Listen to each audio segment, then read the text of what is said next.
దోష నివారణ పూజలు చేయిస్తేనో రాజీవ్ నాకు దగ్గర కాడమ్మా. ఆ జ్యోతి ఇంట్లో నుంచి మా జీవితాల్లోంచి ఎటన్నా దూరంగా వెళ్ళిపోవాలి.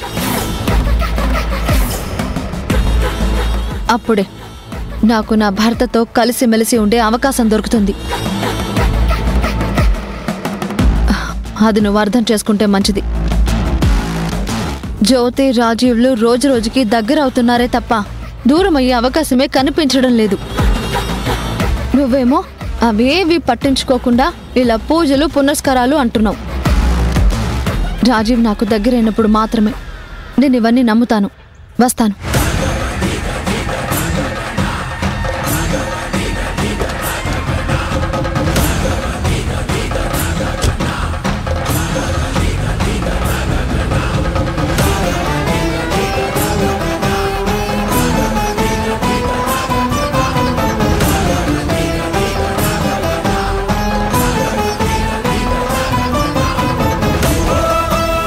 శ్రావ్య బాధకి నువ్వే ఏదో ఒక పరిష్కారం చూపించాలి తండ్రి.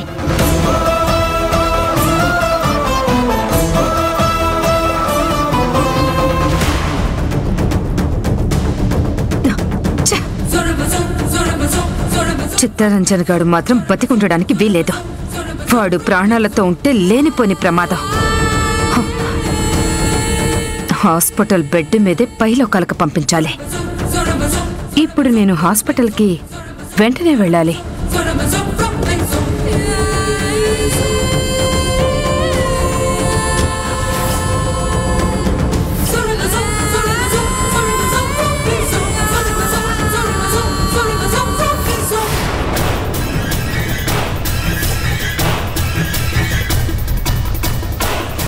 ఆ జ్యోతి ఇంట్లో నుంచి మా జీవితాల్లోంచి ఎటన్నా దూరంగా వెళ్ళిపోవాలి.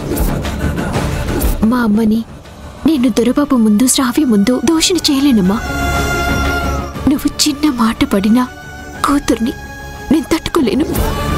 ఒకవైపు పేగు బంధం, మరోవైపు ఆత్మీయ బంధం. ఎవరికి న్యాయం చెయ్యాలో తెలియని స్థితిలో ఉన్నాను.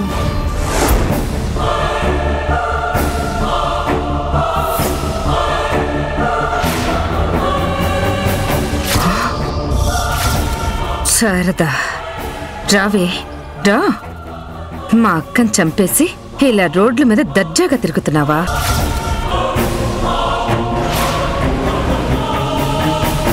నిన్ను చూసి తట్టుకోలేకపోతున్నానే. అర్జెంటుగా నిన్ను ఏదో ఒకటి చెయ్యాలి. శారదా, నీకు వెంటనే ప్రాణాలు వదిలేసే సుఖమైన చావు కాదే.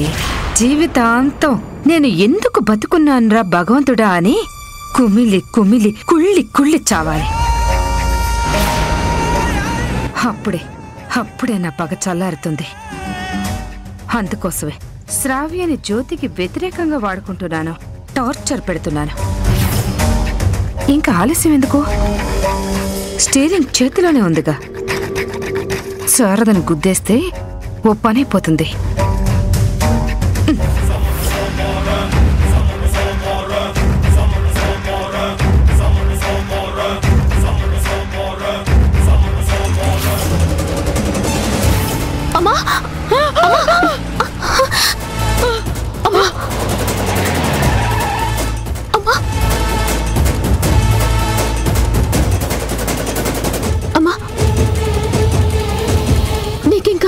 ఏం కాలేదు. దేవుడు దీని తలరాతలో కష్టాలతో పాటు ఆయుష్ కూడా ఎక్కువ ఇచ్చినట్టున్నాడు. బాబు తప్పించుకుంది. ఆ జ్యోతి టైంకొచ్చి దీన్ని కాపాడింది.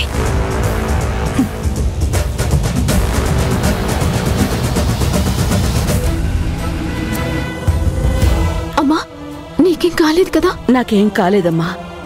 ఏ జన్మలో మన మధ్య రుణానుబంధం ఉందో తెలీదు గాని నాకు చావు ఎదురొచ్చిన ప్రతిసారి నువ్వు నన్ను కాపాడుతూనే ఉన్నావు. ఇది ఏ జన్మ బంధమో? ఎందుకమ్మా అంత పరధ్యానంలో నడుస్తున్నావు? కారు రావటం చూసుకోలేదా?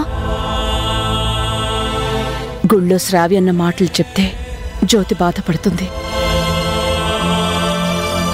ఏదో ఆలోచిస్తూ వెళ్తున్నానులే జ్యోతి. కారు రావడం చూడలేదు. సర్లేమ్మా, ఎక్కువ ఆలోచనలేం పెట్టుకోకు. ఇంటికి వెళ్ళి రెస్ట్ తీసుకో.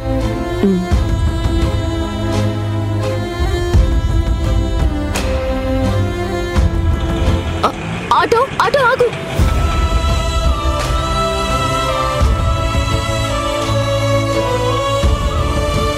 జాగ్రత్త అమ్మా, జాగ్రత్త. సరేనమ్మా.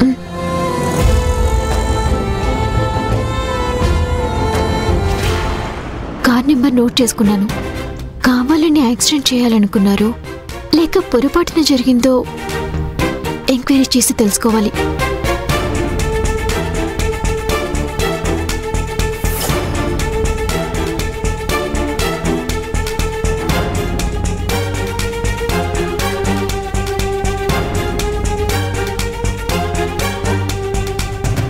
ఈ సంచి ఏంటి కింద పడింది?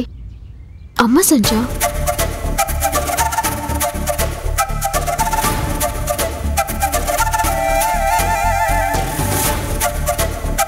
అమ్మ చేతిలో నుంచే పడిపోయి ఉంటుంది. తర్వాత ఇద్దాంలే.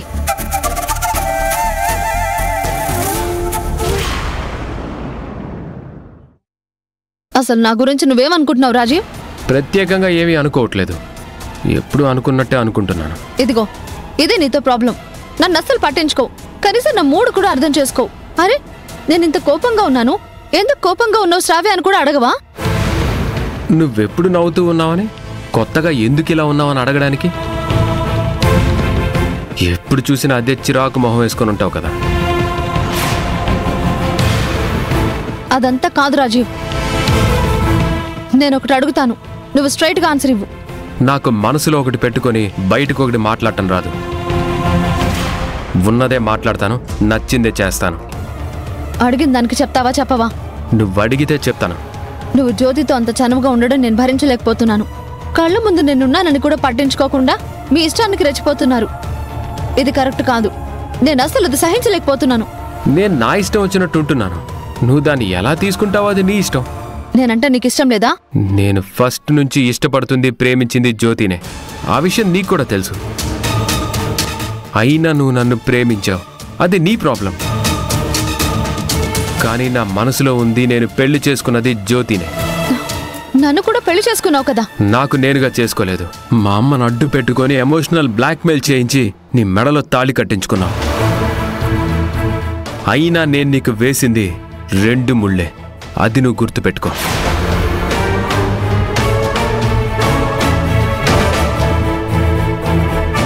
నేను నిన్ను మనస్ఫూర్తిగా ఇష్టపడి పెళ్లి చేసుకొని నిన్ను దూరం పెడితే అది తప్పు. కానీ నేను అలా చేయలేదు. నేను ఇష్టపడిన జ్యోతితోనే ఉంటున్నాను. కారణం తెలియదు కానీ జ్యోతినే నన్నెందుకో ఈ మధ్య దూరం పెడుతోంది. అది నాకు చాలా నరకంగా ఉంది. నేను పట్టించుకోవట్లేదని నువ్వు పడుతున్న బాధ కంటే 100 రెట్లు బాధ జ్యోతి ప్రవర్తన వల్ల నేను అనుభవిస్తున్నాను. అది నేనెవ్వరికీ చెప్పుకోలేకపోతున్నాను. రాజీవ్, అత్తయ్య నిర్ణయం నేనే నీకు భార్యగా ఉండాలని, అది ఆలోచించు. నా ఆలోచన, నా ప్రేమ, నా నిర్ణయం, నా మనసు అన్నీ జ్యోతికే.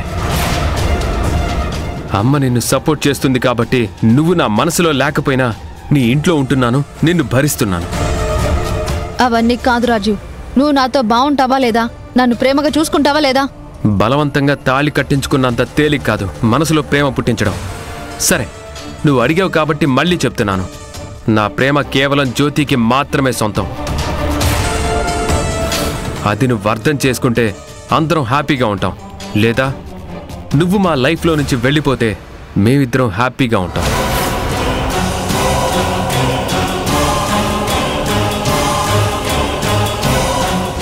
మీ మధ్యలో నుంచి నేను వెళ్ళిపోవడం కాదు రాజీవ్, ఆ జ్యోతినే నీకు దూరంగా వెళ్ళిపోయేటట్టు చేస్తాను.